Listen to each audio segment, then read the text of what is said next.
Salut. On se retrouve pour une nouvelle fac coréen. Après avoir abordé le négatif, c'est normal de passer au positif avec ce qu'on a aimé en Corée.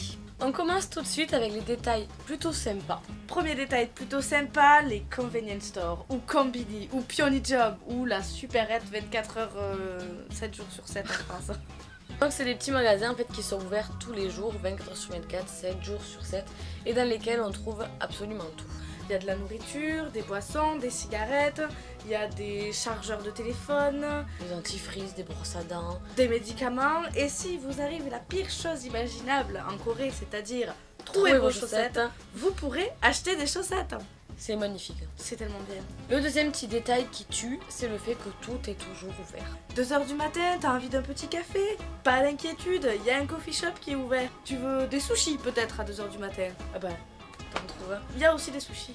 Il n'y a pas un seul jour de la semaine où il n'y a rien à faire à Séoul, peu importe le moment, peu importe le jour de la semaine. Là, le dimanche en Corée, c'est un jour comme un autre, il n'y a pas tout qui est fermé. D'ailleurs, quand on est rentré en France, c'est un des points où on a eu un peu de mal à se réadapter, le fait que tout soit fermé le dimanche. Genre, on n'a qu'à faire ça, puis nos potes disaient, ah ouais, non, mais c'est dimanche là. Un autre détail plutôt sympa, il se résume en un mot, c'est livraison. Je pense que les flemmards et gourmands d'entre vous auront compris direct ce qu'on veut dire. Mais tu peux te faire livrer absolument tout et n'importe quoi, même McDo, c'est fantastique. C'est génial, c'est fabuleux. On saurait même pas, on trouve pas les mots, on n'a pas les mots. Non, mais je sais pas, tu vois, tu imagines le contexte, t'es en train de te faire un petit marathon série, t'as faim, t'as plus rien chez toi, t'as envie d'un truc en particulier, mais là, tu l'as, tu le trouves, et ça arrive chez toi tout seul. Bon, je pense que pour les Parisiens, ça vous êtes habitués à ça, mais nous, à la campagne, on connaît pas. Un petit quatrième détail vachement sympa en Corée, c'est que les gens sont généralement prêts à t'aider. Ils voient le petit touriste en galère qui est un peu perdu, ils vont directement venir te voir et t'aider. Ça, c'est super chouette, c'est un truc qu'on a vraiment apprécié. Et puis, il n'y a même pas vraiment besoin de demander, ils vont venir d'eux-mêmes essayer de t'aider, même s'ils parlent pas un pet d'anglais, et même si eux-mêmes ne savent pas où tu es, ils vont quand même essayer de t'aider, et c'est quand même vachement sympa. Et dernier détail, super sympa, en tant que Français, nous ça nous a même traumatisés en fait, c'est les files d'attente qui sont de vraies files d'attente. C'est-à-dire que les gens se mettent vraiment les uns derrière les autres. Tout bien rangé. Voilà, c'est pas le gros tas, tu vois, qui pousse. Dites-vous que même pour le bus, ils font la file indienne, quoi. C'est fantastique. T'as une queue qui serpente sur le trottoir. Tout bien rangé, voilà. Qui laisse le passage pour les gens qui marchent. Hein, voilà, pour les qui ne s'agglutinent pas. T'es pas obligé de te faufiler dans la file d'attente pour traverser le trottoir. Ça c'est magnifique, ça c'est vraiment magnifique quand tu le vois, ça fait du bien, tu te sens apaisé. Et t'as du mal à t'y faire en tant que Français parce que toi tu continues à faire la file d'attente à la française, mais au bout d'un moment ça va, ça rentre. On n'a jamais continué à faire la file d'attente à la française. Oh bah si, des fois on attendait sur le bord et puis après on était là, ah merde, mais il y a une file, et on se mettait à la faire. Ah oui, non, je pensais que tu disais ça parce que moi quand j'entends file d'attente à la française, ça veut dire essayer de gruger quoi, tu vois. Ah non, ce que je veux dire c'est que pour ça, moi on n'a jamais grugé en Corée quoi. Je vous ai vu là nous juger. Hein. Deuxième partie, c'est les trucs cool de la vie de tous les jours. Plus que les petits détails, hein. C'est des trucs vraiment cool auxquels on se fait mais direct et auxquels c'est dur de dire au revoir. Voilà. C'est un peu bizarre cette phrase. Oui, mais tu as trouvé les mots, je trouve. Le premier truc cool de la vie de tous les jours, c'est la bouffe. La nourriture coréenne, c'est notre péché mignon. D'ailleurs, ce soir, on va aller manger coréen. Oui, voilà, parce que ça nous manque trop. Là, ça fait 3 mois qu'on est en France. C'est vraiment le truc qui nous manque. Le tteokbokki, et les mandous, voilà, et les mandous. Et le bouté jjigae, ouais, le bouté aussi. Et le dalkalbi. Mais tout. Et les john. Oh, les john. Ouais, non, mais oh, et le galbitam. Oh putain, le galbitam. Non, mais ouais, j'ai faim. Les oden à 3h du matin quand il fait froid, avec la soupe là qui est. La soupe des oden en hiver, c'est. Et les brochettes du mec devant le maman. Oui, voilà. Les brochettes à la sauce teriyaki. Bon, ça c'est pas 100% coréen, mais c'est brochettes. C'était quand même trop. Voilà. Mais celle du petit camion à côté de sur Hongdae, qui n'est plus là d'ailleurs. Parce qu'il a disparu. Je sais pas, s'il faut il s'est déplacé dans la ville, il faudrait le retrouver. Donc bon. Tant qu'on est sur la nourriture, c'est aussi bien de dire que le truc cool de la vie de tous les jours, c'est que tu peux manger au restaurant. Oui. Souvent. Ouais. Puisque manger au restaurant ou cuisiner chez soi, ça revient plus ou moins au même prix. Donc nous, on mangeait au restaurant facilement 5 fois par semaine. Du coup, ça nous fait très bizarre maintenant quand on va au restaurant et qu'on voit les prix. On le fera pas toutes les semaines. Quand on mange coréen en Corée, on mange pour pas cher. Le deuxième truc qu'on a vraiment aimé en Corée, auquel on s'habitue très vite, c'est le métro qui est super simple d'utilisation. Ouais. Qui est super propre. Généralement. Il y a des coins qui sentent un petit peu mauvais, mais c'est parce qu'il y a les SDF qui vivent là. Mais c'est vrai que ça pue pas la pisse comme à Paris. J'ai jamais eu un coin où ça pue la pisse comme au métro à Paris. Quoi. Mais c'est vrai que le métro après, voilà, il est écrit en romanisé, ils le disent en anglais, en japonais, en chinois, en coréen. Franchement, pour se perdre dans le métro séoulite, il faut vraiment le vouloir, quoi. Faut le chercher parce que. Faut être pas doué. Je suis désolée s'il y en a qui se sont perdus, mais vraiment vous êtes pas doués, hein. Vous l'avez fait exprès quoi. Et un truc super cool dans le métro aussi, c'est la petite musique pour ceux qui sont déjà allés à Séoul.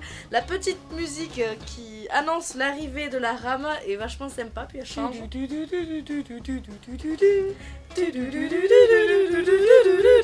Il y en a une deuxième. Ouais.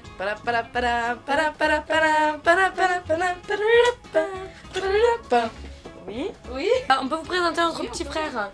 Viens mon enfant. Il fait le BG. Bonjour. Voilà, c'est le petit frère. Le petit. Voilà.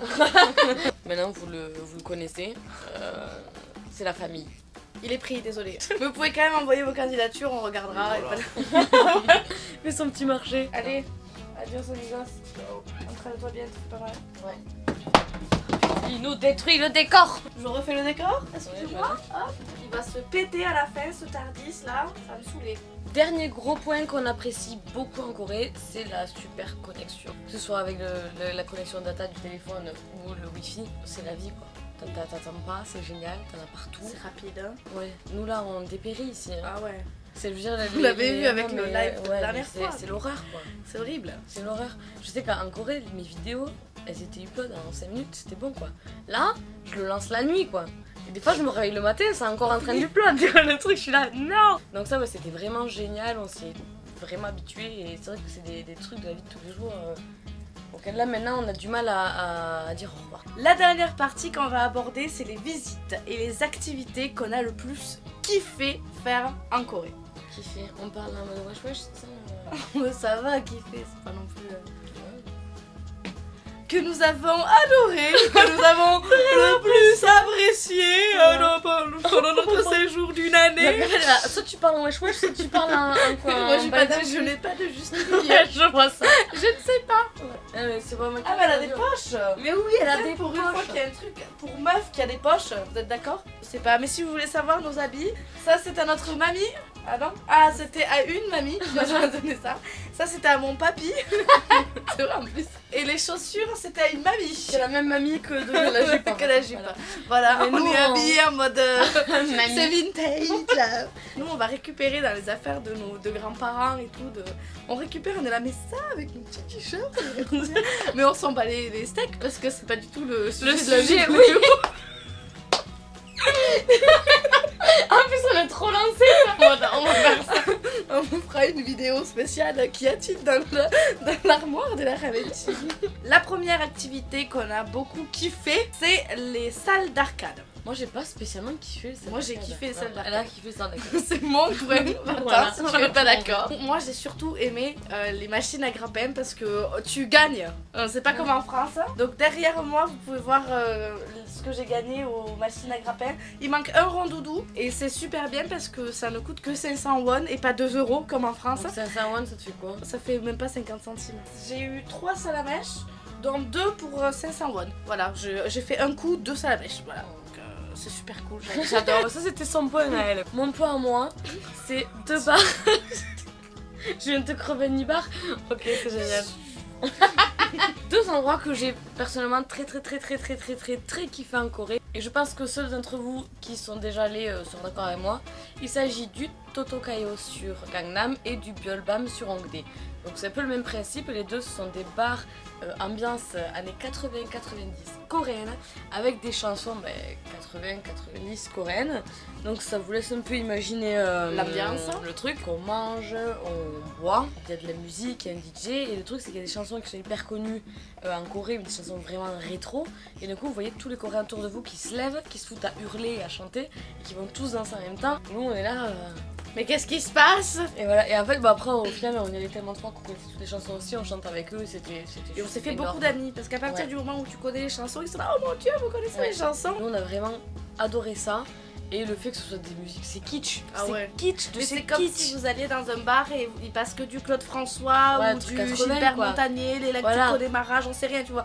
Tout le monde va connaître les chansons et va chanter. Et imaginez 3 étrangers perdus là-dedans. Voilà, mais Voilà. c'est ça, c'est le même délire. Et le truc génial, c'est que vous avez des chansons de groupes féminins, et il y a une petite scène, et vous voyez les mecs, trentenaires et plus, qui font toutes les chorés des nanas, mais c'est énorme C'est à trop voir, bien, c'est c'est trop vraiment trop drôle drôle. quoi. Donc ces deux endroits, le Totokayo sur Gangnam et le Byeolbam sur Hongdae, c'est vraiment deux bars, clubs géniaux. Et le Totokayo, vous demandez à n'importe quel coréen, tout le monde connaît. Il n'y a pas un coréen qui ne connaît pas le Totokayo. Bon, peut-être les plus de 60 ans ne connaissent pas. On continue sur les sorties et les bars avec le Woodstock. C'est un bar un peu à l'américaine avec ambiance rock'n'roll et vous Ouais. pouvez choisir les chansons que vous voulez, vous pouvez les Il y a des demander. vinyles partout. C'est pas la grosse ambiance où on danse et tout ça, c'est une ambiance plus posée. Dans la majorité des bars et des boîtes en Corée, vous avez que hip-hop ou électro, c'est tout.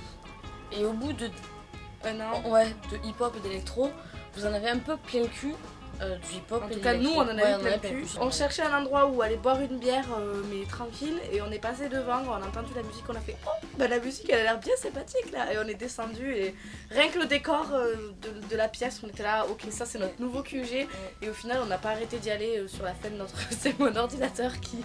il est fermé, envahir, mais il a décidé de s'allumer tout seul. On n'a pas. On est. Je sais pas, il fait sa vie. J'ai arrêté d'essayer de comprendre mon ordi. Il est en fin de vie, il fait son truc. Hein. Le Woodstock, c'est des bars super cool et qu'on a vraiment aimé et qu'on vous recommande si vous vivez en Corée depuis longtemps. On passe sur les visites qui nous ont vraiment plu et là c'est surtout les temples. Nous on aime bien les temples. Et il y en a deux qui nous ont vraiment marqué. Le premier, c'est le temple Yakchunsa à Jeju. Et donc ce temple il était super, moi je l'ai trouvé grandiose. C'était le plus grand déjà qu'on ait vu. Et la salle de prière, c'était fabuleux. Il y avait une hauteur de plafond immense, des statues, mais c'était un truc de malade. Et donc on a filmé, c'est dans la dernière vidéo de la série le Ramen Team en Corée du Sud. Spécial Jeju, dernière vidéo qu'on a sortie juste avant celle-ci, vous pouvez aller la regarder et c'est les dernières images, c'est les images de ce temple là. Et pour moi personnellement je pense que c'est mon temple préféré avec Le temple Hedong Yonggungsa. Je ne sais pas prononcer. Yanggongsa. Yonggungsa à Busan. Du coup, vous avez aussi une vidéo dans la vidéo, le temple au bord de la mer, Busan, Oui. un truc comme ça. Je vous mettrai les liens dans la description dans tous les cas. C'était magnifique, le temple au-dessus de la falaise avec la mer, La mer. qui Et les vagues qui s'écrasent contre les rochers, c'était trop beau. Et c'était un tout petit temple en plus. Oui, le temple n'était pas très grand. Très court, Si comme ça. on devait conseiller 2 temples en Corée, ce serait Ça, ces c'est deux-là. Un autre lieu qu'on a visité, qu'on a beaucoup apprécié. Donc celui-là malheureusement il n'y a pas de vidéo parce que j'avais filmé mais c'est à ce moment-là que notre micro a décidé de décéder. Ce qui fait que j'ai les images mais il n'y a aucun son dessus, ce qui est fort dommage parce que... On avait fait des petites blagues sympas voilà. et Ouais. vous allez comprendre les petites blagues. Puisque cet endroit c'était Loveland à Jeju. Pour ceux qui ne savent pas ce que c'est un parc érotique. Alors il y avait nous, voilà, il y avait beaucoup de Coréens, il y avait plein de couples qui étaient tout gênés. Mais il y avait aussi des papis et mamies. C'était assez C'était complètement fou. Des bites de toutes les tailles, toutes les formes, des bites en Il y avait électronique. une fontaine en forme de bite qui Une jetait fontaine un jet géante. comme ça. C'était trop, mais c'était trop drôle. Et en plus tous les Coréens qui se prenaient en photo avec les statues en se mettant en action Oui. avec les statues, enfin, c'était trop drôle. Donc c'est un parc qui est interdit aux mineurs en Corée. Mais franchement c'était énorme, c'était juste Si trop vous drôle. avez l'occasion, allez-y vraiment, Ouais. ne soyez pas gênés de vous dire oh non j'ai pas envie d'aller dans un truc comme ça parce que ça vaut vraiment le détour. Oui. Et Et puis c'est pas quelque cracra, chose- enfin, c'est pas crade. ouais. C'est C'est pas pas, ça glauque, tombe jamais dans le porno ou dans le glauque, ça reste dans l'érotique C'est et dans, drôle, et hein. dans l'artistique. Et l'humour. Et voilà, et l'humour aussi, il y a beaucoup d'humour. Et en plus il y avait plein de petites attractions où on pouvait Faire tourner des machins et t'avais les positions qui se mettaient en route, on va dire. Non, franchement, Ah c'était non. trop drôle. On a Ah, passé c'était, ouais. une après-midi à se balader tout autour du parc, vraiment génial. On a On n'a pas vu le temps passer en fait parce qu'on a tellement ri et. Puis même c'était joli, il y avait des sculptures qui étaient très belles. magnifiques, qui étaient super belles et donc ça vaut vraiment le détour de voir ça. Et donc c'était à Jeju. Le dernier point, la chose qu'on a le plus surkiffé. Si on nous disait vous avez qu'une seule chose à faire, vous avez qu'un seul jour en Corée, qu'est-ce qu'on peut faire, qu'est-ce qu'on doit faire, ce serait ça. Je te laisse l'honneur de l'annoncer. C'est le repas au bord de la Han River. Le Chimek, donc chicken et mekchou, poulet bière, au bord de la River. Pour nous, c'est vraiment un truc à faire parce que ça combine tellement de choses. Vous voyez la Han River qu'il faut quand même voir. Quand t'es en Corée, il faut quand même aller voir la Han River. Vous avez une vue de la ville qui est super jolie. Vous avez le plat que vous mangez, un plat pas traditionnel, mais comme on l'a dit, important, on va dire en Corée. Des jeunes coréens. Vous faites un pique-nique, donc c'est toujours super agréable de faire un pique-nique. Vous discutez avec des gens. Oui, vous êtes avec vos amis. C'est vraiment une soirée qui sera jamais gâchée. C'est génial. Et nous, on vous conseille. Oui, voilà. Et le seul truc qui peut gâcher ça, c'est le temps, c'est qu'il pleuve. Et puis je pense que c'est tout, que ça suffit. On va faire un live sur ce qu'on a aimé en Corée prochainement. Donc on laissera 5 minutes sur YouTube. Si ça marche pas, on ira sur Instagram comme la dernière fois. Ce sera sur mon Instagram à moi qui est ramenteam-lola. Si jamais vous voulez participer à ce live, ça sera lundi prochain et aux alentours de 16h30 je pense. On vous fait de gros bisous. On est gros bisous. Et puis à la prochaine. Ciao. Elle me fait les câlins que quand je vais côté la caméra pour faire genre elle m'aime bien, mais en fait elle m'aime pas. Et en plus tu me fais un truc derrière la tête, je te sens maintenant, même si je te vois pas, je te connais, je ressens tes ondes négatives. Bon les ce coup-ci, adios.